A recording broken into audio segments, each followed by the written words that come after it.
નમસ્કાર. મારું નામ લલિત જોશી છે અને મારી પોતાની એગ્રોની દુકાન છે વેદ એગ્રીટેક દિયોદર, બરાબર છે. અને અહીંયા આપણે આવ્યા છીએ. કયું ગામ દાદા આપણું? સોપરા ગામ. શું નામ તમારું? અમરસંગ કેવા? કપૂરજી. અમરસંગ કપૂરજી સાપરા. બરાબર.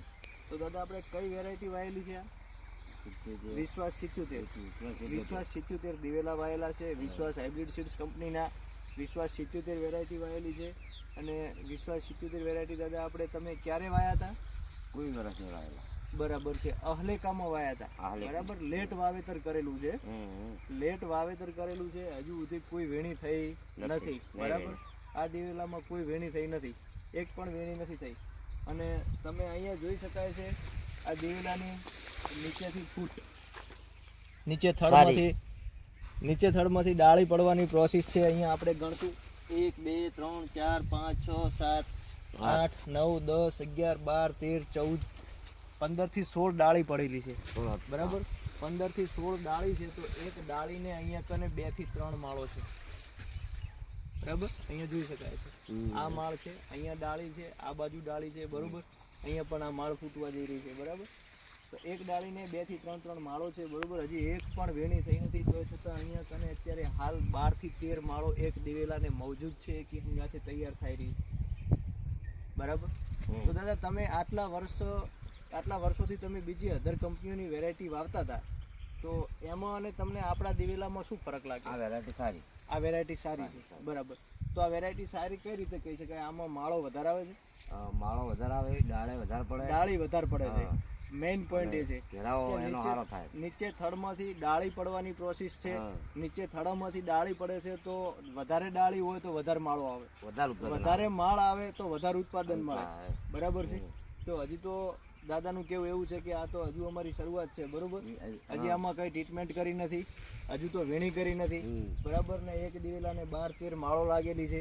બરોબર. હજી આમાં ખાતર પાણી બધું આપવાનું બાકી છે. બરાબર છે. બરાબર.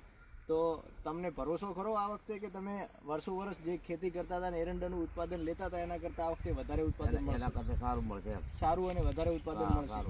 બરાબર. તો હવે આ વિશ્વાસ 77 વેરાયટી તમે વાયેલી છે અમરસિંહ, એનાથી તમે ખુશ છો? ખુશ. બરાબર છે. તો હવે આવતી સાલ, બરોબર, તમે તો આ વેરાયટી વાવી છે, તો તમે આજુબાજુના બીજા ખેડૂતોને ભલામણ કરી શકો. બરાબર ને કે ભાઈ મેં વિશ્વાસ 77 દિવેલા વાયા હતા. બરોબર. અને મને આ વેરાયટી બહુ સારી છે. બરાબર. તો ચલો અમરસિંહ, આવજો. Thank you. હા, હવે અહીંયા આપણે જો અહીંયા આ વિશ્વાસ 77 વેરાયટી વિશે આપણે વાત કરી ચૂક્યા છીએ. બરોબર. તો એની આ માળ છે. બરોબર. આ માળની પ્રોસેસ છે, આખી પૂરી ભરાવદાર માળ છે. અને બીજું મહત્વની વાત એ છે કે અહીંયા આ જે માળ છે વિશ્વાસ 77ની, એને જે અહીંયા આ કાંટા લાગેલા છે, આ જોઈ શકાય છે. આ જે કાંટા છે ને, આ કાંટા આછા કાંટા છે. બરોબર. બિલકુલ નહીવત પ્રમાણમાં કાંટા છે. આ કાંટા ઓછા હશે તો અહીંયા જે ઉપરની ફોતરી છે દિવેલાની એ એકદમ પતલી હશે અને અંદરનો દિવેલો દાણો છે એ વજનદાર અને મજબૂત હશે. તો દિવેલો વજનમાં અને ભરતીમાં વધારે ઉતરશે. બરાબર. આછા કાંટાવાળી વેરાયટી હશે તો દિવેલાનું વજન વધારે ઉતરશે. એટલે મતલબ જ્યારે તમે દિવેલો ઠેસરની અંદર કઢાવશો એ ટાઈમે ફોતરી ઓછી અને માલ વધારે નીકળશે. બરાબર. એટલે ભરતી મજબૂત થશે. બીજું કે બેસ્ટ વેરાયટી છે. અહીંયા હજુ પિયત નથી આપ્યું તો છતાં તમે જોઈ શકો છો એક દિવેલાને 12 13 માળો લાગેલી છે. બરાબર. તો વિશ્વાસ 77 વેરાયટી છે, વિશ્વાસ હાઇબ્રિડ સીડ્સ કંપનીની. તો આની એક વિશ્વાસ 33 વેરાયટી આવે છે, વિશ્વાસ 11 વેરાયટી છે. અને બીજું કે તમારે આ વેરાયટી જોઈતી હોય તો મારી પોતાની દુકાન દિયોદર જેતડા હાઈવે રોડ ઉપર આવેલી છે. વેદ એગ્રીટેક નામ છે. તો તમે મારો પણ કોન્ટેક કરી શકો છો. મારો મોબાઈલ નંબર છે 98 791 94 094. બરાબર છે. આ નંબર ઉપર કોન્ટેક કરીને તમે કોઈ પણ જગ્યાએ આ વેરાયટી મેળવી શકો છો. બરાબર છે. અને બેસ્ટ રિઝલ્ટ છે. બરાબર. જોઈ શકો છો.